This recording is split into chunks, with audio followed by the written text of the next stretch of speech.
दोस्तों मिलिए हरियाणा के दीपक कुमार से, जिसके शरीर पर 1000 वोल्ट का करंट भी असर नहीं करता, जिसे देखकर हर कोई हैरान रह जाता है। 20 साल का ये लड़का खुले तार को चालू हालत में ऐसा छूता है मानो कोई रस्सी को छू रहा हो। दोस्तों आपको बता दें कि साइंस के मुताबिक 2700 वोल्ट का करंट एक झटके में किसी भी इंसान को मौत की नींद सुला सकता है, लेकिन इस लड़के का 11000 वोल्ट का करंट भी कुछ नहीं बिगाड़ सकता। इलेक्ट्रिक बॉय के नाम से फेमस ये लड़का कई बार हाई टेंशन तार को भी बिना टेंशन के ही अपनी जीप पर लगा लेता है। वहीं कई बार तारों को पानी में डालकर उसमें अपना हाथ डाल लेता है। इस पर धरती पर गिर जाए। अब आप सोचोगे कि वो तो इतने सालों से धरती की ऑर्बिट में घूम रहा है, फिर वो धरती पर कैसे गिर सकता है। लेकिन अब ये बात जानकर आपको हैरानी होगी कि नासा ने ये अनाउंसमेंट कर दिया है कि वो जनवरी 2031 में इंटरनेशनल स्पेस स्टेशन को धरती पर गिरा देगी और इस स्पेस स्टेशन को धरती की सबसे लॉन्डीएस्ट जगह पॉइंट नेमो के बीचों बीच गिरा दिया जाएगा, जहाँ पर सभी स्पेसक्राफ्ट को डिस्ट्रॉय किया जाता है। और पॉइंट नेमो एक ऐसी समुद्री जगह है जहां पर 250 से 300 स्पेसक्राफ्ट को डिस्ट्रॉय किया जाता है और उन्हें समुद्र में फेंक दिया जाता है, क्योंकि नासा ने बोला है ये स्पेस स्टेशन अब अंतरिक्ष में नहीं रह सकता, इसको नीचे गिराना ही होगा। तो देखा ना आपने, इंसान जो चाहे वो कर सकता है, बस उसमें जिगरा चाहिए। तो आपको मिलता है जिस कारण वो उसके लिए लाया हुआ केक पानी में फेंक रहा होता है। तभी पीछे से गरीब बच्ची आती है और कहती है कि भैया अगर आपके पास कुछ खाने को है तो मुझे दे दो, मैंने सुबह से कुछ नहीं खाया है। इस मासूम सी बच्ची का चेहरा देखकर इस व्यक्ति का गुस्सा ठंडा हो जाता है। इसके बाद यह व्यक्ति इस बच्ची के पास ही बैठ जाता है और उससे बातें करने लगता है और यह केक जो वह फेंक रहा था वो उस बच्ची के साथ काटता है और आज ही यह इस बच्ची के जन्मदिन को मानकर सेलिब्रेट करता है। थोड़ी देर पहले जो यह व्यक्ति काफी गुस्से में इस बंदे ने पिंकी फिंगर की मदद से 36 पुलअप्स लगाए हैं। नंबर 2, इस लड़की ने 4 घंटे 20 मिनट तक लगातार प्लैंक पोजीशन बरकरार रखी है, जो सच में अनबिलीवेबल है। मैं तो तकरीबन 30 सेकंड से ऊपर नहीं जा पाता। नंबर 3, इस बंदे ने 8 घंटे 15 मिनट और 15 सेकंड तक अब तक का सबसे लंबा प्लैंक किया है। नंबर 4, इस बंदे ने सिर्फ अपने अंगूठे की मदद से 1 मिनट के अंदर 44 पुशअप लगाए हैं, जो सच में अनबिलीवेबल है। नंबर 5, इस लड़की ने 24 घंटों के अंदर 3737 पुलअप्स लगाए हैं। ये लड़की नॉर्थ कोरिया से भागने के बाद आखिर क्यों रो पड़ी? दरअसल इस लड़की का नाम है योनमी पार्क और ये 2007 में नॉर्थ कोरिया से भागी थी। इसने एक कॉन्फ्रेंस मीटिंग में बताया कि नॉर्थ कोरिया किसी नरक से कम नहीं, न ही वहाँ पर कोई इंटरनेट है, न ही वहाँ पर कोई टीवी चैनल। और इसने ये भी बताया कि एक आदमी को फांसी दे दी गई क्योंकि उसने इंटरनेशनल कॉल लगाने की कोशिश की और पकड़ा गया। ऐसे ही amazing facts. Gorilla space station में घुसकर वैज्ञानिकों को दौड़ा रहा है। दरअसल ये वैज्ञानिक इस बड़े से पार्सल को खोल रहा था, तभी उस पार्सल में से एक बड़ा सा गोरिल्ला निकला जो कि वैज्ञानिकों को दौड़ाने लगा। तो आखिर स्पेस स्टेशन में गोरिल्ला कहां से आया? आपकी जानकारी के लिए बता दूं कि ये कोई गोरिल्ला नहीं है, बल्कि दूसरे वैज्ञानिकों ने गोरिल्ला का कॉस्ट्यूम नाम से उसे बनाने वाले भी कांप जाते हैं। दोस्तों बता दें कि ये रोबोट्स खतरनाक हथियारों से लैस होते हैं और इन्हें ऑपरेट करने के लिए इंसान की जरूरत नहीं पड़ती है। और बता दें कि इस रोबोट में सेंसर्स लगे होते हैं और अगर कोई भी खतरा सामने नजर आता है तो ये अपने आप ही एक्शन ले लेते हैं। इनके लीथल वेपन सिस्टम पूरी तरह से आर्टिफिशियल इंटेलिजेंस पर आधारित है। नॉर्मली इन रोबोट्स को डिफेंस के साथ यूज। जब इंडिया के प्राइम मिनिस्टर और पाकिस्तान के प्राइम मिनिस्टर की फोटो को पाकिस्तान की पब्लिक प्लेस पर छोड़ दिया जाए तो लोग इन दोनों में से किन की फोटो को उठाते हैं, चलिए देखते हैं। यहाँ पास तो ये लोग इन दोनों में से किसी की भी फोटो नहीं उठाते हैं। अब यहाँ पर भी कुछ ऐसा ही देखने को मिला, जब ये जनाब ने तो मोदी जी की फोटो पर से पाँव रखकर पार हो जाता है। अब यहाँ पास इस भाई ने तो सिर्फ पाकिस्तान की प्राइम मिनिस्टर की फोटो को ही उठाता है। इसके बाद जो हुआ उसे देखकर आपका दिल छू जाएगा। देखिए जब ये बंदा इन दोनों की तस्वीरों को उठाता है और फिर जब इससे पूछा गया कि आप इन दोनों की तस्वीर क्यों उठाए, फिर इन्होंने जो जवाब दिया आप खुद ही सुन लीजिए। सुना, ये आपने दोनों पिक्चर क्यों उठाई हैं? सर इंसान तो इंसान होता है, पिक्चर तो है, खुदा ने बनाया इनको। तो आपको पता ही है इंडिया का प्राइम मिनिस्टर मोदी है। ये में इलोन मस्क से पूछा जाता है कि सर आपने कार बनाई, रॉकेट बनाए, अंडरग्राउंड टनल्स बनाए, लेकिन आपने एक चीज नहीं बनाई, वो है मोटरसाइकिल। तो इलोन मस्क हंसते हुए जवाब देते हैं कि जब मैं बच्चा था तब मैंने काफी ज्यादा बाइक चलाई और मेरे पास 17 साल की उम्र तक एक रोड बाइक थी, लेकिन एक दिन मेरा मोटरसाइकिल से ट्रक एक्सीडेंट हो गया और उस एक्सीडेंट में मैं ऑलमोस्ट मरने ही वाला था, मगर शायद उस दिन मेरा लक ज्यादा ही अच्छा था जो मैं बच गया। और यही वो मेन वजह है जिसकी वजह से मैंने कभी मोटरसाइकिल बनाने के बारे में। दो लड़कियां बैठी रहती है, तभी एक लड़का आता है और अपने पूरे शरीर में परफ्यूम मारने लगता है। लड़कियों को लगता है पता नहीं ये लड़का शायद पागल हो गया है। तभी बगल से एक और लड़की आती है और उस लड़के का परफ्यूम सुनकर उसे वहाँ से खींच कर ले जाती है। ये लड़का अपनी परफ्यूम की बोतल वहीं गिरा देता है। बगल में खड़ा एक लड़का यह सब देख रहा होता है, वह भी चाहता है कि वह परफ्यूम लगाए और लड़की उसे खींच कर ले जाए, लेकिन जैसे ही वह परफ्यूम स्प्रे करने लगता है वो तो परफ्यूम की जगह कुछ और ही होता है। यह देखकर तो उन लड़कियों के ठहाके क्या आप जानते हैं कि रोनाल्डो के पिता के पास कितनी कार्स थी? नंबर सुनकर आप शॉक हो जाएंगे। और अगर आपके हाथों में यह खास निशान दिख गया तो आपको करोड़पति बनने से कोई नहीं रोक सकता। और अगर कंगारू आपको पानी में कुछ ऐसा दिखे तो उसके पास भूल कर भी मत जाना, मगर क्यों जानेंगे इस वीडियो में। नंबर 1, हाल ही PSG यानी Paris Saint Germain football club ने सिर्फ 2 साल के कॉन्ट्रैक्ट के लिए मेसी को 305 करोड़ रुपए फीस और 250 करोड़ रुपए बोनस देने की डील की है। लेकिन क्या आप इस डील के पीछे का असली कारण जानते हैं? मेसी से कॉन्ट्रैक्ट करने के सिर्फ 24 घंटों के अंदर PSG ने मेसी के नाम वाली 8 लाख से ज्यादा टी-शर्ट्स सेल कर दी, जिससे उन्हें 781 करोड़ का प्रॉफिट हुआ।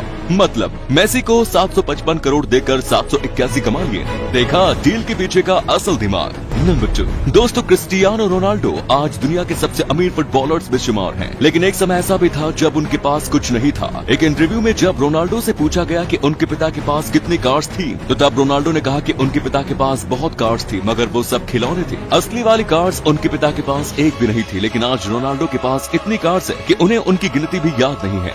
वैसे आपको बता दूं कि रोनाल्डो के पास 20 से भी ज्यादा वर्ल्ड क्लास लग्जरी कार्स है, जिनकी टोटल वैल्यू है कम से कम 50 करोड़ रुपए। नंबर 3, आपके राइट हैंड की पाम पर आपको नीचे जाती हुई एक कर्व लाइन दिख रही होगी। अगर आप इस कर्व लाइन के नीचे से नॉर्थ डायरेक्शन की ओर एक स्ट्रेट लाइन खींचते हैं तो इसे हम फेट लाइन यानी कि भाग्य रेखा कहते हैं। इस स्ट्रेट लाइन को क्रॉस करने वाला ऊपर मौजूद कर्व भी अगर नीचे की ओर जा रहा है, इसका मतलब है कि आपकी किस्मत में बहुत पैसा लिखा हुआ है, लेकिन वो कभी आपके पास नहीं टिकेगा। दूसरी ओर अगर नीचे से एक और लाइन इस कर्व को क्लोज करके एक ट्रायंगल का फॉर्मेशन कर रही हो तो इसे हम मनी ट्रायंगल कहते हैं। और अगर आपकी हथेली में भी ऐसा कुछ है तो आपके पास पैसा आएगा भी और लंबे समय तक टिकेगा भी। मतलब आपकी लकीरों में ही आपकी किस्मत का राज छिपा हुआ है। नंबर 4, दोस्तों 21वीं सेंचुरी के सबसे महान साइंटिस्ट अल्बर्ट आइंस्टाइन के मरने के बाद उनके दिमाग को निकाल लिया गया था और उसके 240 टुकड़े कर दिए गए थे, जिन्हें आज वॉशिंगटन के म्यूजियम में रखा गया है। स्टडीज से पता चला कि आइंस्टाइन का दिमाग एक नॉर्मल इंसान से 15% बड़ा था, लेकिन इसका वजन काफी कम था।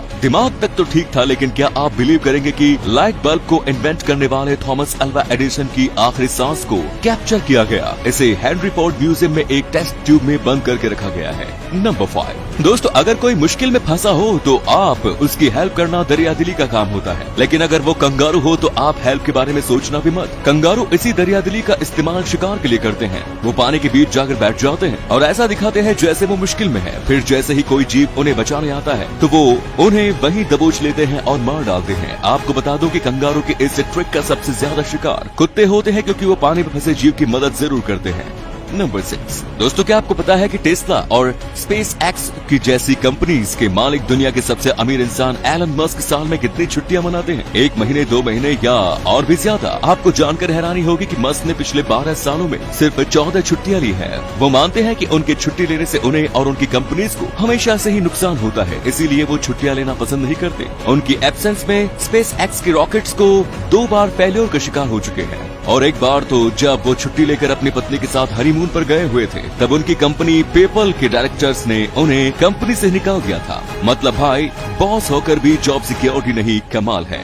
नंबर 7, दोस्तों गलती करके उससे बच जाना और फिर उससे भी प्रॉफिट कमा लेना, ये स्किल्स तो कोई एप्पल से सीखे। एक बार एप्पल के आईफोन 11 में एप्पल का लोगो मिसप्रिंट हो गया था। अब कोई दूसरा ब्रांड होता तो शायद फोन को रिजेक्ट कर देता, लेकिन एप्पल ने कहा कि ऐसा कुछ 1 करोड़ में से एक ही आईफोन के साथ होता है, मतलब ये एक लिमिटेड एडिशन मॉडल है। ये कहकर उन्होंने उस डिफेक्टेड आईफोन को ऑक्शन कर दिया और आप विश्वास नहीं करेंगे, उन्होंने उसे डबल प्राइस में सेल कर दिया। नंबर 8, दोस्तों 3 इडियट बॉलीवुड की one of the most iconic movies में शामिल है और इस मूवी में आमिर खान के द्वारा रैंचो का रोल हम सभी का फेवरेट है। लेकिन क्या आपको पता है कि पहले ये रोल शाहरुख खान को मिलने वाला था, पर उस समय Shahrukh Khan my name is Khan की शूटिंग में बिजी थे और इसीलिए ये रोल आमिर खान को मिला। तो कैसे लगे ये फैक्ट्स? मजा आया तो वीडियो को लाइक और चैनल को सब्सक्राइब निकाल कर खाने बैठ जाते हैं। उन्हीं में से एक गरीब बच्चा भी अपना टिफिन निकालता है, लेकिन वह देखता है कि उसका टिफिन खाली है। किसी से बिना कुछ कहे या बाहर जाने के लिए परमिशन मांगता है और बाहर जाकर पानी से ही अपना पेट भर लेता है। थोड़ी देर बाद यह आकर अपनी सीट पर बैठता है और अपने टिफिन को बैग में रखने लगता है, लेकिन जैसे यह टिफिन को उठाता है टिफिन इसे भारी लगने लगता है और जब यह टिफिन खोलकर देखता है तो वह देखता है कि इसमें ढेर सारी खाने की चीजें रखी हुई है। जब वो चारों तरफ देखता है तो वह पाता है कि उसके सभी दोस्तों ने अपने अपने खाने में से थोड़ा। आपका दिमाग हिल जाएगा। Number 1, the half man. अभी जो आप स्क्रीन पे वीडियो देख रहे हैं किसी हॉरर मूवी का नहीं है, बल्कि एक स्ट्रीट आर्टिस्ट का टैलेंट है जिसे पहली बार देख के कोई भी हैरान रह सकता है। इस स्ट्रीट आर्ट को परफॉर्म करने वाले शख्स का नाम है जुलिन, जिनके यूट्यूब पे 3 मिलियन से भी ज्यादा सब्सक्राइबर हैं। Number 2, the flying carpet. आप लोगों ने अलादीन के उड़ने वाले कालीन के बारे में तो सुना ही होगा, लेकिन आज देख भी लीजिए। इसी स्ट्रीट आर्ट को परफॉर्म करने वाले शख्स का नाम है जेसी, जिनके यूट्यूब पे 10 मिलियन से भी ज्यादा सब्सक्राइबर हैं। Number 3, the real life transformer. Video में दिख रही महिला अमेरिका की रहने वाली है, जिन्होंने ट्रांसफॉर्मर मूवी से इंस्पायर होकर ठीक वैसा ही सूट बनाया है। और हैरानी की बात तो ये है कि सूट की मदद से कार के अंदर भी तब्दील हो जाती है और ये कार चलती भी है। बाय द वे, क्या आप लोगों ने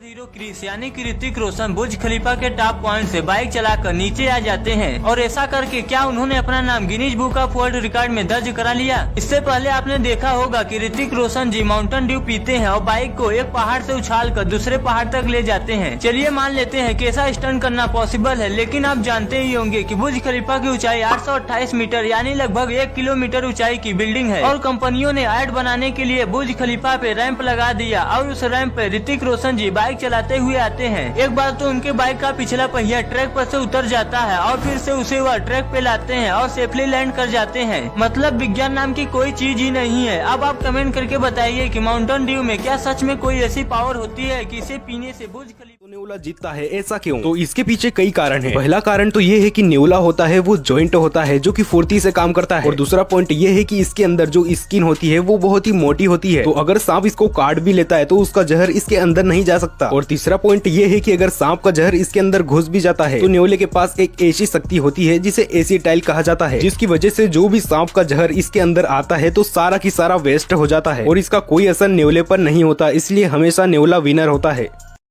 एक ऐसी जादूगरी जिसमें जादूगर एक रुमाल लेकर अपने हाथ में इस तरह फंसा लेते हैं और जैसे ही जादूगर अपने दूसरे हाथ से रुमाल को नीचे की तरफ से खींचते हैं, रुमाल का कलर चेंज हो जाता है। तो आखिर जादूगर ने इसे किया कैसे? चलिए जानते हैं इसके पीछे की मैजिक ट्रिक्स। असल में इस जादूगरी के लिए जादूगर एक छोटे से पाइप में दूसरे रुमाल को फंसाकर अपने हाथ में छिपा लेते हैं और जैसे ही पहले रुमाल को अपने हाथ में डालते हैं, जादूगर बड़ी ही चालाकी से पाइप में पहले से मौजूद रुमाल को नीचे से खींचते जाते हैं।